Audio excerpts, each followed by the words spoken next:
Beth Colombo é mãe de 3 filhos, avó de 4 netos e professora especialista em saúde mental. Foi do movimento estudantil, presidente de Grêmio, diretora de escolas e idealizadora da Escola para Surdos Vitória. Também foi 2 vezes secretária de Educação na administração do prefeito Hugo Simões Lagranha, vice-prefeita e secretária de Saúde nos primeiros 2 mandatos do prefeito Jário Jorge. Bem-vindo e muito obrigado pelo seu tempo, Beth. Obrigada, eu quero dizer que da minha alegria e da minha honra de poder estar com vocês mais uma vez. Boa tarde, bom dia, boa noite, não sei como é que... Acredito que a gente vai estar na telinha por mais tempo, então, mas assim, obrigada, viu? Obrigada pelo carinho. Estamos aí em todos os horários, o povo pode ver a hora que quiser no Facebook, no YouTube da agência GBC. Mas, Beth, a gente queria começar falando sobre a tua trajetória política. Começou mesmo no Grêmio Estudantil, na escola? Como é que foi isso? Olha, foi exatamente assim. Ingressei no movimento estudantil muito precocemente. Precoce mesmo, porque na época... E se eu falar da época, vou me entregar que hoje eu estou fazendo 68 anos, né? Mas, assim, eu tinha 12 anos de idade, quando já, então, migrando na época, né, do 5º ano primário para o 1º ano ginasial. E resolvi disputar a presidência do Grêmio Estudantil de uma escola que era de ensino médio, uma escola grande, particular, e entendi que eu podia ser presidente do Grêmio, eu queria ser presidente do Grêmio, atrevida, muito pequenininha, sempre muito miúda, e fui muito desaconselhada. Eu te confesso que, naquela época, já nós, mulheres, já vivíamos alguns impedimentos, assim, sabe? Alguns, não digo preconceito, mas resistência, né? Então, a ideia era assim, o que essa menina quer um Grêmio Estudantil, sendo que o Grêmio estava nas mãos de um grupo do ensino médio. Na época era 2º grau que chamava. Concorri, eu montei uma plataforma, né? Era colégio de freira, então nós, meninas, questionávamos muito, por exemplo, o nosso uniforme de educação física, que era um calção, tu nem sabe o que é isso, tu não era nascido, balonê, era uma coisa, era um balão, né? E até o joelho, os mais jovens não podiam frequentar a mesma cantina que o ensino médio, então os do ginásio, né? E eu dizia que era um absurdo, nós tínhamos que frequentar o mesmo pátio, e aí por aí, né? E consegui, claro que tive alguns segredos para chegar lá, porque e um deles, eu acho que até é bem interessante contar, porque as pessoas, na verdade, acham que qualquer movimento político de disputa, requer coisas estrapafúrdias, e não, na verdade, eu tive o privilégio de convencer um colega de aula, nem da minha aula, de outra turma, a concorrer, mas é que ele era muito bonito. E aí eu chamei, e ele disse, não, Beth, mas eu não falo. Eu disse, mas tu não precisa falar nada. Eu só preciso que tu entre nas salas de aula, porque a gente tinha minutos para passar nas salas de aula para ser ouvido, né, para apresentar a nossa plataforma. E eu disse, quando tu entrar, as gurias ficam bem agitadinhas, vão parar para te ouvir, e eu que falo, e aí... E, por incrível que pareça, funcionou. Ele chegava, ele era bonitão mesmo, ele entrava e aí dava aquela, né, na sala de aula, e agora, né? E aí eu chegava, falava, dizia, ganhamos, vencemos. E olha, eu saí da escola aos meus 18 anos, já formada professora, e foi aí que eu entreguei o cargo de presidente do Grêmio, porque fui reeleita, então, durante o ginásio e ensino médio. Olha Fui só. reeleita presidente do E, Grêmio. e onde entrou Canoas nessa sua história política? Como é que isso aconteceu? Tu sabe que quem me introduziu na política, assim, mesmo, que me fez entrar na política partidária em Canoas, foi a política estudantil. nós tínhamos lideranças aqui na cidade fortes, né? Nos grêmios estudantis, né? Enfim, né? E o Possebon, hoje, Luiz Antônio Possebon, ele foi candidato a vereador também, um candidato muito jovem, né? E ele era nos representava, nós jovens, né? Nós alunos, a União dos Estudantes. E para tu teres uma ideia, eu fiz campanha para o Possebon, para vereador, e eu não pude votar, porque eu tinha 16 anos, eu não tinha título ainda. E para minha, né, tranquilidade ainda, eram tempos em que eram poucos partidos políticos, né? 2, 3, eu acho. E o Possebon era do partido político que o meu pai, então, ele não era envolvido em política, mas que ele defendia, né? Pelo menos as lideranças daquele partido eram lideranças que representavam a minha família. E aí deu a sorte, então, assim, tinha um candidato que era um jovem, bonito também, né? Nossa, era uma figura. Aproveitou a estratégia já. E aí eu fui fazer campanha para o Possebon. Então, e hoje é meu amigo, meu irmão até hoje, para tu ter ideia. Foi meu vereador, foi meu deputado estadual, foi meu chefe como secretário de educação depois, dentro da prefeitura. Mas foi assim, foi através do Possebon, nem votando. Primeiro, fazendo campanha para ele, que ele me apresentou o mundo da política partidária. Dentro do partido, e na época era Arena, eu conseguia ser ouvinte. Porque eu não tinha título, eu não podia opinar, eu não podia votar, né? Mas eu era convidada para as reuniões da juventude, e aí eu ficava ali ouvindo, e não deu outra, né? Fiz 18 anos num dia e no outro eu estava no cartório eleitoral querendo meu título. Mas é interessante ver isso, porque muitas pessoas têm aquela visão de que a Arena seria o partido da ditadura, o MDB o partido estudantil e tal, mas não. Tinha pessoas do movimento estudantil lá dentro também. Como é que funcionava isso? Bem fortes. O Possebon é o exemplo disso. Nós tivemos outras lideranças políticas dentro do movimento estudantil, né? Porque era um momento que nós vivíamos, né? A causa do estudante, a causa política partidária, ela ficava lá para dentro do partido, né? Dentro da União dos Estudantes, claro que nós éramos minoria, com certeza, né? Mas uma minoria assim bastante atuante, forte, né?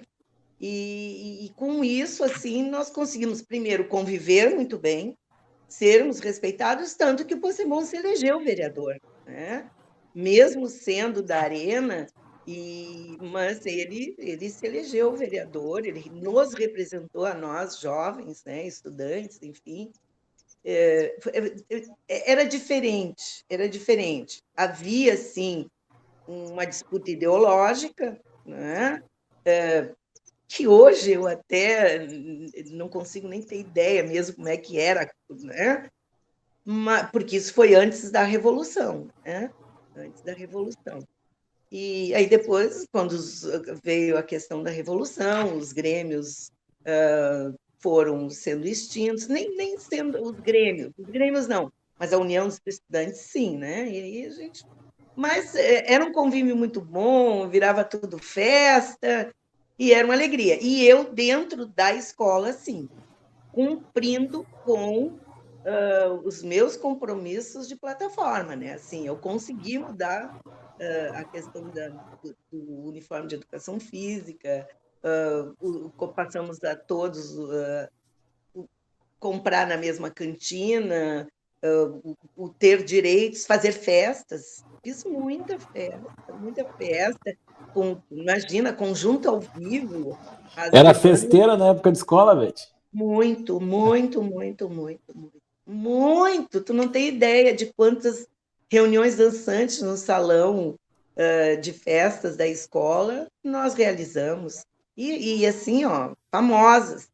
Tinham duas bem famosas, que era o Carlos Chagas, era mais famoso ainda, porque era uma escola pública, né? Então tinha um público maior, mas as nossas, dentro, porque era o Colégio São Paulo, hoje ele não existe mais, hoje ele é La Salle São Paulo, em Niterói, né? Mas ele era de freiras, e nossa, muita festa, muita festa. Festas lindas, muita dança, muita confraternização. Muito bom, muito bom. E pude contar com o apoio das freiras, que foi importante, né? Viu? Já tem a veia política aí. Exatamente. Ah, sim, né? Me Mas uni um professor querido de educação física, que já era, não era nenhum jovem, já era um senhor, mas ele comprou a ideia de eu ser a presidente do Grêmio, e foi bem, bem bom. Mas e como é que foi? Como é que entrou o prefeito Lagranha nessa história? Porque muita gente tem ele como um mito, né? Todo mundo fala, lembra do prefeito Lagranha, e a senhora foi secretária dele. Como é que era isso?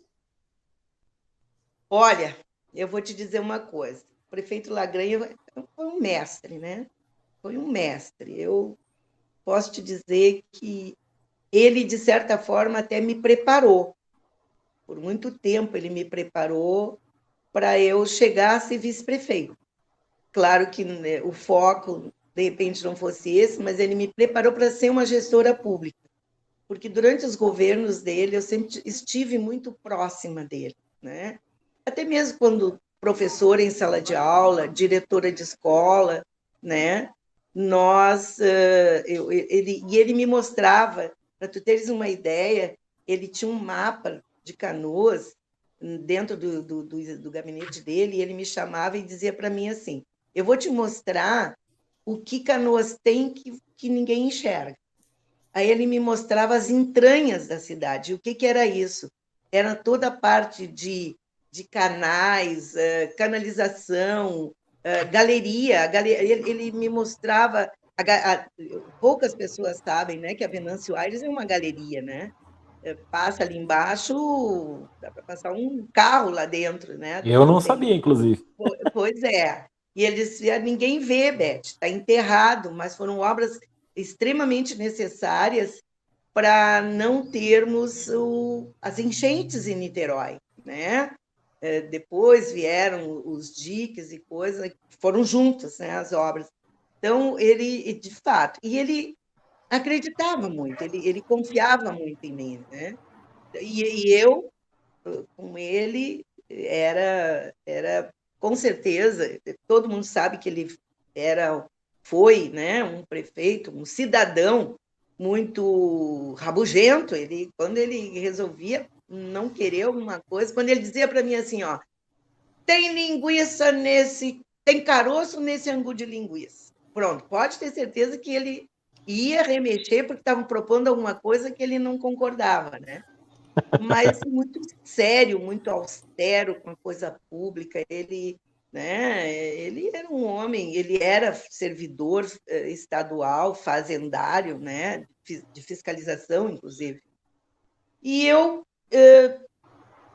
ele comecei a trabalhar no serviço. Eu fiz concurso, então, com 20 anos, concurso para a Prefeitura de Canoas, né? E ingressei no Serviço Público de Canoas com 20 anos. Como E, professora. como professora, como professora. Esse é o meu concurso. E ele, naquele entra e sai, né? Primeiro eleito, depois sai, entra como interventor, depois sai, porque na época, naquele período, né, naqueles 25 anos que nós passamos de área de segurança, o prefeito era uma indicação do governador. E aí alguém ia lá conversar com o governador, dizer alguma coisa do prefeito, aquele prefeito já caía, né? Então, o seu Lagranha é muito bravo, então, algumas vezes ele foi substituído. Mas depois ele voltou a ser eleito, concorreu, se elegeu, e eu tive o privilégio não só de ser secretária de educação no governo dele, como ser candidata a vice-prefeito com ele na última eleição que ele concorreu, né, que nós não vencemos. Ele já tinha 85 para 86 anos, ele adoeceu, ele não teve força de fazer a campanha, eu, muito, bem mais jovem, então as pessoas possivelmente pensaram, mas vamos votar nele, daqui a pouco acontece alguma coisa, e ela que vai assumir, quem sabe não está preparada, né? Mas eu tive esse privilégio, por uma escolha dele, uma exigência dele. Ele decidiu que ele só concorreria no ano de 2000 a prefeito se eu fosse a candidata a vice. E eu fui com muita honra. E mudaram muito as campanhas de lá para cá, Beth? Ah, sim. É que as campanhas eram feitas, era uma política romântica, né? Ah, mas agora tá meio chato, não acha? Não pode fazer Eu nada, não pode fazer totalmente, material.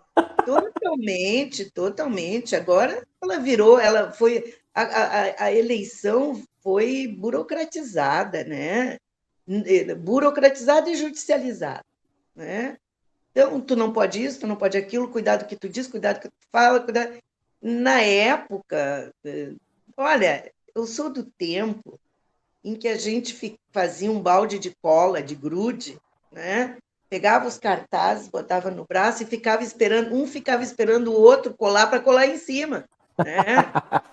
E aí quem aguentava mais acordado é que vencia, que amanhecia com o seu cartaz colado.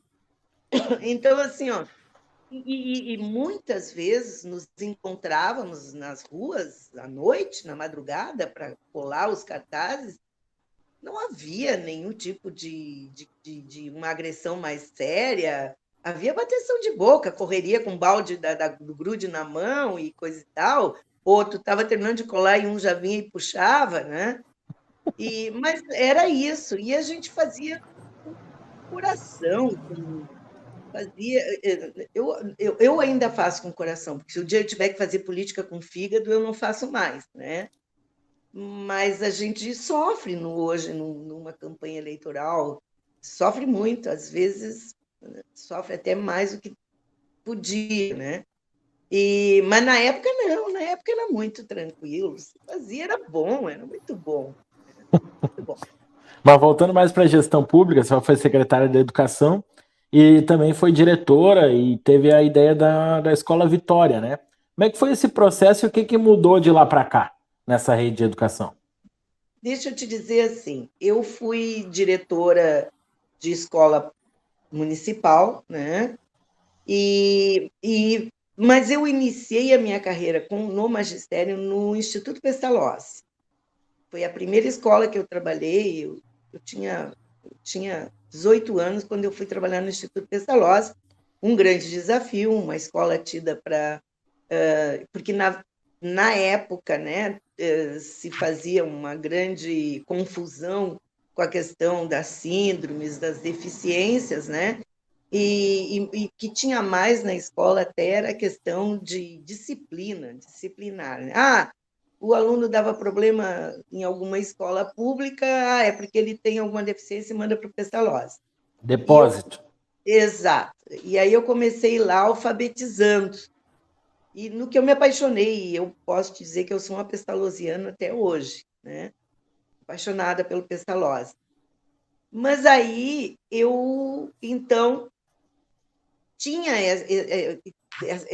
esse veio, assim, né? Político, desculpe, para a educação especial.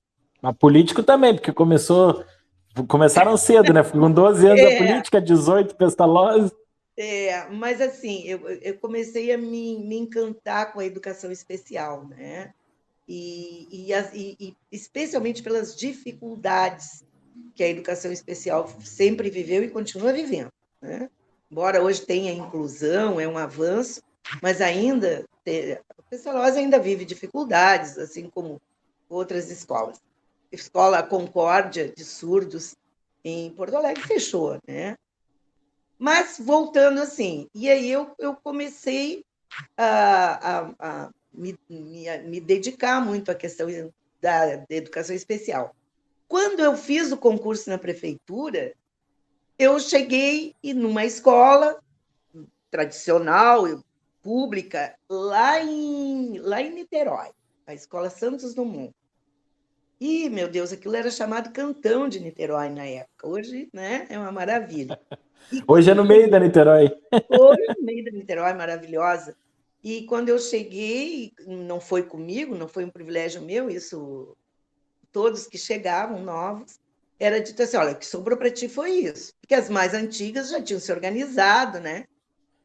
E aí foi dito: olha, o que para ti aqui sobrou alfabetização R1, R2, R3. E o que é R, né? Eram os reprovados, repetentes, né? E eu achei graça, porque eu disse: olha, eles estão pensando que estão me assustando e estão me dando aquilo que é o que eu gosto, que é o que eu faço, porque eu fazia no Pestalozzi, né? E eu fiquei nas duas, fiquei Pestalozzi e na escola municipal. Mas para resumir, assim, então eu sempre tive esse olhar pela educação especial. Quando tive a oportunidade de ingressar na APAE, foi formada a APAE em Canoas, eu estava lá, né? E fui da diretoria da APAE junto com pessoas maravilhosas por muitos anos, inclusive o falecido ex-deputado Ledevino Piscinini era o nosso líder, né? Presidiu muito tempo a APAE aqui em Canoas. Eu tive muita honra de estar junto com o grupo. Então, professora convidada em seguida, eu fiquei em sala de aula só 6 anos. Eu tinha 6 anos de serviço público em sala de aula e eu já fui convidada a assumir a direção de uma escola.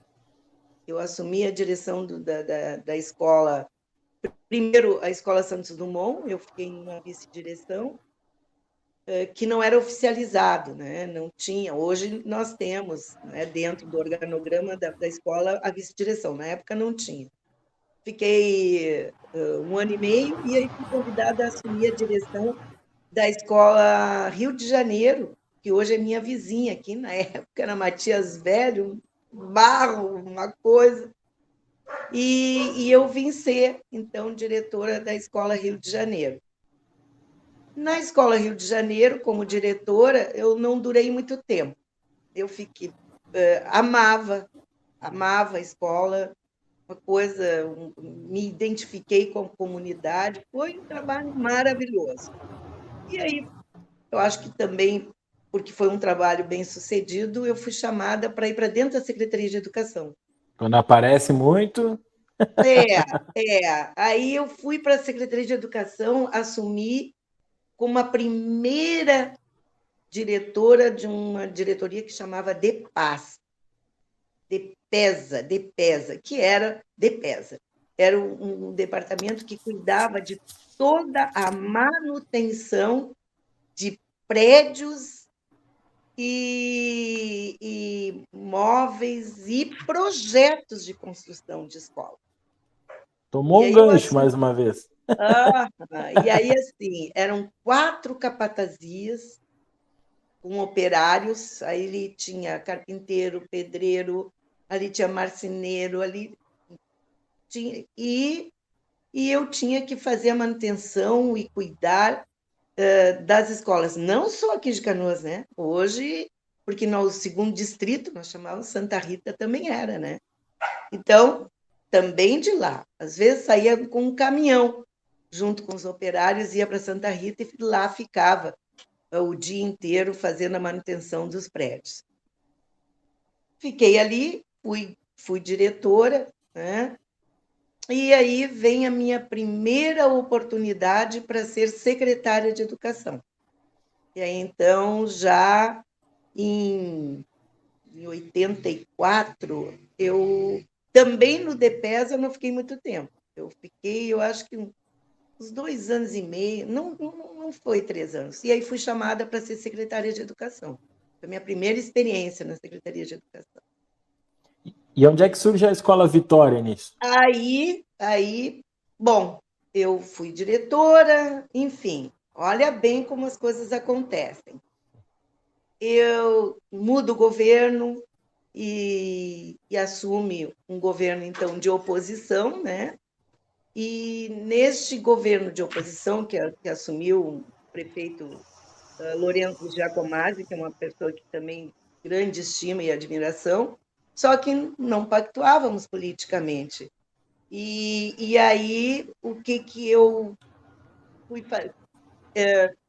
Aí não era penquista, né, politicamente.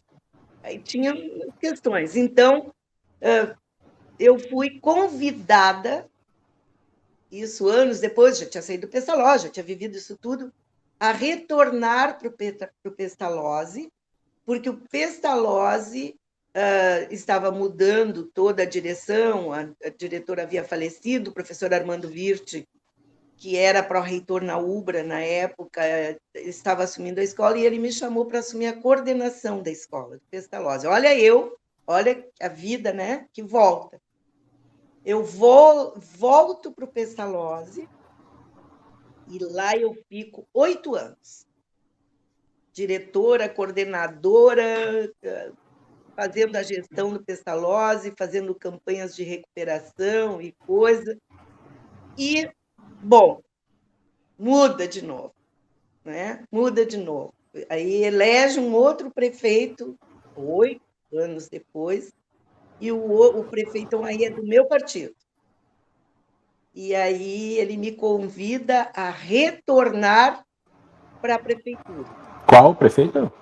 O prefeito Dick, Liberty Dick Conter. Eu volto para a prefeitura e aí eu recomeço a minha trajetória dentro do serviço da prefeitura. Eu estava cedida, né? E, bom, aí não fui para a educação, fui para a saúde. Eu fui ser, então, coordenadora de saúde pública da cidade. Fiquei, né, como coordenadora de saúde pública da cidade, no governo do prefeito Dick, e aí, então, volta o seu Lagrange. Volta o seu Lagrange. Olha como é vida, né? Mas nesse meio tempo, o Dick, na época não havia direito à reeleição, o vice-prefeito do Dick concorreu, a prefeita, então, Cláudia Schneider, e me convidaram para ser a candidata a vice. E, de novo, eu fui candidata a vice do Cláudio Schneider. Estávamos com a campanha ganha, e o seu Lagrange era deputado federal. Aí o seu Lagrange, um belo dia, resolve avisar Canoas que não queria mais ser deputado e que ia concorrer a prefeito. Deu para nós. Seu Lagrange se elegeu. Mas e daí foi para... Nós não nos elegemos, seu Lagrange se elegeu prefeito. Aí entra a Escola Vitória. E daí foi da educação para a saúde, e foi lá na saúde que surgiu a Escola Vitória. Não, eu estava na saúde com o Dick. Uhum. Aí o Lagrange assumiu como prefeito, concorreu, e aí eu fui para a educação com o Lagrange. Perfeito. Aí o Lagrange me convida para ser secretária de educação. E aí surge a Escola Vitória, que já era uma causa que eu vinha trabalhando muito tempo com a associação de mães, porque os surdos frequentavam uma escola de ensino regular, né? Eles tinham turmas de não ouvintes dentro da escola, né? Bom, mas aí surgiu um conflito muito grande, porque a educação, a pedagogia já vinha numa discussão bem grande sobre inclusão, não inclusão, e se vai ter inclusão, não tem mais escola especial, mas eu vinha da escola especial. A minha vida, né, tinha sido uma luta pela escola especial, e eu sei o valor que uma escola especial tem para determinado aluno e para determinado perfil e deficiência. Até hoje existe essa discussão, né? Até hoje. E aí eu entrei neste embate, né, vamos dizer assim, com a equipe da pedagogia da secretaria. Eu tinha orientadoras que me apoiavam, tinha supervisoras que me apoiavam e tinha as que não me apoiavam na construção. E se a Escola Vitória saiu, foi porque numa tarde eu sentei na frente do seu Lagrange e abri meu coração. Eu disse para ele, então, o que representava uma escola especial. O que era uma escola especial, né? Que eles estavam, sim, sendo atendidos dentro da escola pública de ensino regular, mas que havia, né, um déficit de aprendizagem dessas crianças, pela questão da metodologia, enfim. O surdo ele precisa de ter este olhar, né, para as questões, porque ele tem um entendimento diferente. Ele não adianta, tu tem um intérprete lá e coisa, mas ele tem uma compreensão, tanto que tu alfabetiza um surdo e tu vai ver a escrita dele, é uma escrita truncada e coisa, né? Porque é assim que eles... Enfim, fiz toda a minha defesa e o seu Lagranha me disse que precisava de um dia para pensar. Tá bem, no outro dia de manhã ele mandou me chamar e eu disse, ele não me pensou um dia, vai dizer para mim que não, né? Não. Me apresentou um mapa da cidade de Canoas, aqui da região, né? E me disse, olha, aqui tem terreno da prefeitura, aqui tem terreno da prefeitura, aqui tem terreno da prefeitura. Eu digo daqui da região porque eu moro próximo do Carrefour, e é na Matias, aqui no fundo, né? E ele se escolhe o terreno e vamos licitar, porque nós vamos construir com dinheiro da prefeitura. A prefeitura vai construir, não vai buscar recursos no MEC, não vai, não, nada disso. E foi assim que a Escola Vitória surgiu. Foi uma luta, conseguimos, construímos, ela foi construída. Eu fui a Caxias do Sul conhecer a escola Ellen, agora me foge o nome, que é uma escola pública também de surdos, e aí voltamos e os nossos arquitetos da prefeitura projetaram, enfim, e a Escola Vitória surgiu e eu não inaugurei. Por que não? Porque ela ficou pronta e não deu tempo de fazer a inauguração e terminou o mandato do seu Lagranha. E aí outro prefeito se elegeu, que aí eu fui concorrer a vice-prefeita com o seu Lagranha, não vencemos, o prefeito Ronquete venceu, assumiu, né? E aí não fui convidada para a inauguração. Mas teve uma eleição que a senhora venceu como vice-prefeito. Ah, venci duas. Como é que foi essa migração? Persistente, né? Mas é assim, como é que foi a migração de lá para cá? E como era o prefeito Jairo Jorge? Como é, né, na verdade? O prefeito Jairo Jorge, na época, nós nos conhecíamos muito pouco, e O prefeito já tinha pessoalmente sido, nessa época ele já tinha sido vereador, né? ele tinha sido vereador, e ele foi o vereador mais jovem da cidade de Canoas, né? Mas nós não, ele era PT, né? Ele era o Partido dos Trabalhadores, aí a gente já vinha com aquela coisa de mais partidos, mais disputas, as questões ideológicas muito fortes e coisas, então criou-se uma barreira, né? Uma barreira boba, eu hoje digo isso, né? Uma barreira boba, com certeza, mas existia essa barreira, né? Aí eu já era PDS, né? Porque a Arena foi mudando de nome, e houve, então, chegou um momento que a cidade precisou fazer todo um movimento, né, de mudança, entendia que estava na hora, enfim, e um grupo de partidos que não estavam no governo, né, resolveram se juntar, criar o BOM, que era o Bloco de Oposição Municipal. Eu participaria daquele bloco só os partidos que estavam na oposição. E aí, assim, né? O meu partido, que na época já não era nem mais PDS, eu acho que era PPB. Olha, eu nem porque o progressista agora foi perdendo PP, agora já é progressista. Eu Né? acredito que naquela época era PP já. Eu acho que era PP. Eu acho que já era PP, já era PP. E aí era o que não dava para imaginar, né? Mas foi uma iniciativa do PP. Foi uma iniciativa do PP criar esse bloco. E aí, quando se criou esse bloco, o PP decidiu chamar todos. Então veio o PCdoB, veio o PSB, veio o PL na época, veio o PT, né? E se formou um grupo. Dentro desse grupo começou a se discutir nomes. E com a caminhada, e foi um trabalho de quase 2 anos a construção desse bloco.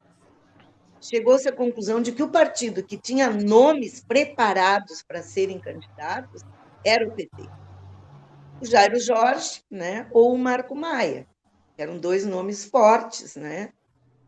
E em todos nós, todos os partidos do grupo, declinamos em nome de um dos candidatos do PT. Marco Maia que já tinha disputado com o Ronquete a eleição anterior, né? E tinha perdido para o Ronquete por 1.700 votos, eu acho que nem isso, né? E aí o PT definiu que seria o Jairo Jorge, né? Neste momento, eu já era aposentada da prefeitura e eu já estava trabalhando na iniciativa privada. Eu já estava na direção de escola da UBRA, Escola São Marcos da UBRA. E o Jairo veio, né? Veio para Canoas como pró-reitor da UBRA. E ali nós não convivemos, porque ele era pró-reitor, eu era diretora de unidade, mas as conversam, né? Se fala, e os partidos então começaram a buscar os nomes de vice. E um dos consensos dos partidos teria que ser uma mulher, que era interessante que fosse uma mulher. Bom, aí andou-se e chegaram ao meu nome. Eu disputei esse espaço. Não foi assim só um convite. Se criou um sistema democrático do grupo. Os partidos que quisessem apresentar nomes para vice poderiam apresentar, como de fato apresentaram. PPS apresentou, PSB apresentou, PCdoB apresentou, aí o PP apresentou. E nós disputamos internamente. E eu acabei sendo votada pelo próprio grupo para ser a vice do Jairo Jorge. E como foi finalmente ser vice-prefeito? Depois de toda essa jornada? E eu dizia para o Jairo isso, né? Quando a gente começou a ficar mais próximo, eu dizia, olha, eu sou meio pé frio, já fui 2 vezes candidata a vice e isso pode dar errado. As últimas vezes não deu certo. Pode não dar certo, né? E ele dizia, não, agora vai dar. Ele muito convicto, muito sério, muito... E acabou dando certo, graças a Deus, e foi um privilégio para mim. E hoje, vivendo tudo isso, com a Escola Vitória, com a educação, foi secretário de saúde, com o Jairo junto com o vice. Qual é o teu maior sonho hoje na política? O que veio de futuro? Pois é, a gente morde a língua, né? Muitas vezes. Eu acho que tu já mordeu a tua. E o mundo não dá volta, o mundo capota, né, Beth? Capota. E eu sempre dizia, eu sempre dizia que eu não concorreria ao legislativo porque eu sou executiva, né? Eu gosto de fazer, eu gosto de ver as coisas acontecer. Treinada pelo Lagranha. Ah, sim, com certeza. E aí mas eu concorri em 2018 a deputada estadual, né? E gostei da coisa. Fiquei de primeira suplente, não consegui me eleger. Então, assim, eu tenho essa expectativa, né? Tenho essa expectativa de voltar, quem sabe, a concorrer a deputada estadual e vou colocar meu nome para o partido como pré-candidata, porque hoje eu vivo no legislativo. Eu estou no gabinete do deputado federal Carlos Gomes, né? Chefio o escritório dele aqui no estado do Rio Grande do Sul, e aí vejo que o legislativo precisa de mulheres. As nossas leis são leis muito machistas, e os homens não têm culpa disso. É porque nós somos em poucas ainda dentro das câmaras, né? da Câmara de... Olha, vê bem, Canoas tem uma vereadora, né? Somos em maioria em número de eleitoras, temos aí um universo de 200 e poucos mil eleitores e só tem uma vereadora em 21 cadeiras. E ficou então, 16 anos sem nenhuma. Exatamente. E eu, como eu tenho, hoje eu sou secretária estadual das mulheres republicanas, né? Eu tenho este compromisso. Eu não posso ter uma fala e uma prática diferenciada, né? Então, a minha fala é que nós temos que ocupar espaços. E então eu tenho que ir para a prática, eu tenho que me apresentar. Isso aí. Para a gente finalizar, que eu sei que já estão te cobrando horário aí, recentemente revelou um diagnóstico de câncer, né? E eu queria ver, dentro de toda essa experiência, de tudo que nós conversamos hoje, sempre tem coisas novas a acontecer, né? E eu queria saber como está lidando com isso e qual é a mensagem que está ficando desse momento.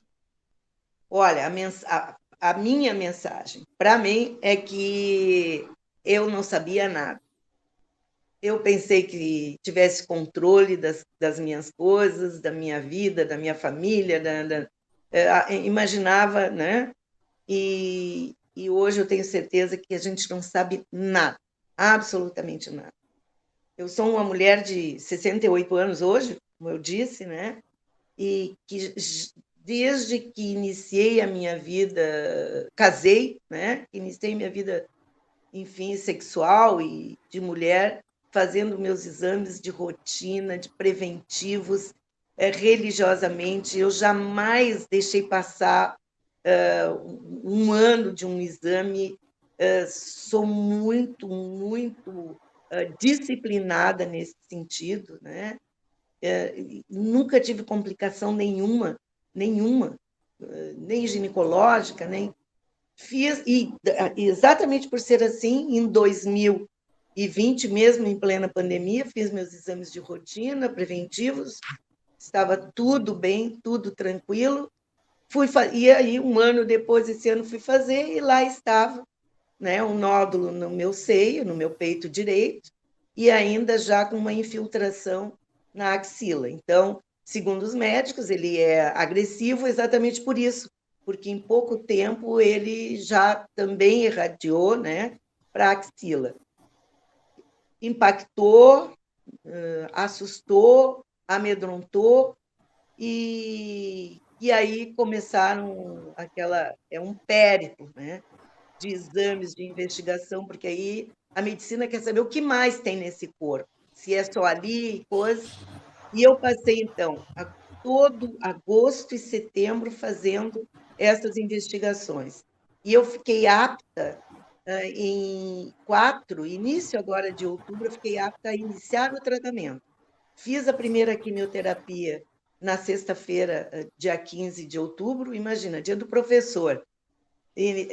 Fiz a minha primeira quimioterapia, são 16 sessões de quimioterapia que eu tenho que fazer, depois vou passar por radioterapia e depois vou passar por uma cirurgia.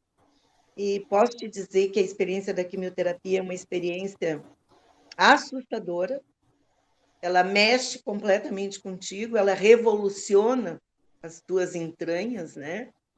Mas passei por sintomas como todas as mulheres passam, umas mais, outras menos. Pelo que eu tenho ouvido, acompanhado e lido, eu até que não tive todas, né? Mas os meus efeitos colaterais foram muito severos.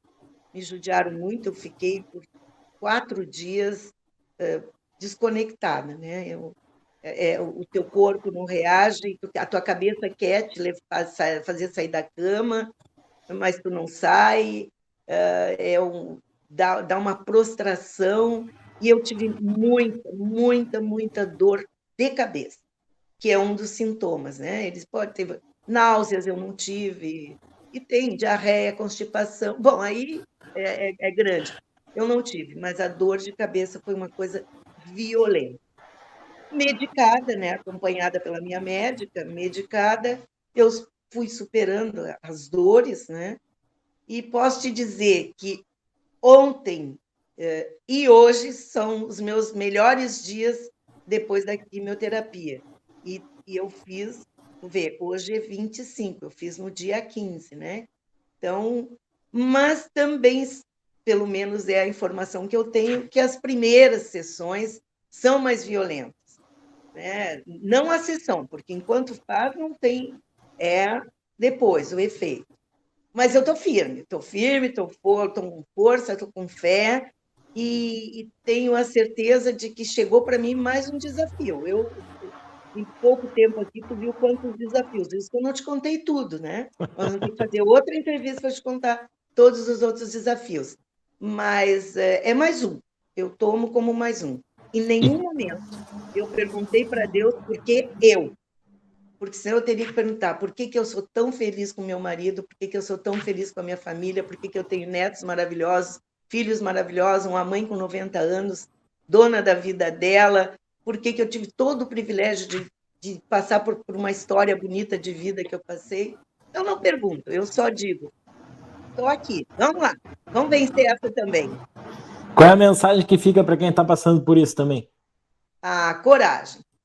Eu sei que a vontade que a gente tem é de dizer, não vou fazer, não vou. Mas não faça isso. Levanta a cabeça, faz o tratamento, reage. Não, este câncer, essa doença não é minha, não é dela e não é de ninguém. Não é nossa, não nos pertence. Chegou, estacionou, porque eu permiti, porque ela é invasiva, né?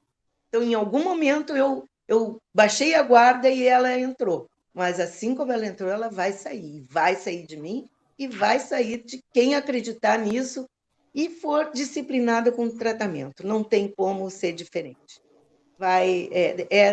Cumprir o tratamento. Muito obrigado pela tua atenção e que seja uma passagem rápida desse momento, Beth.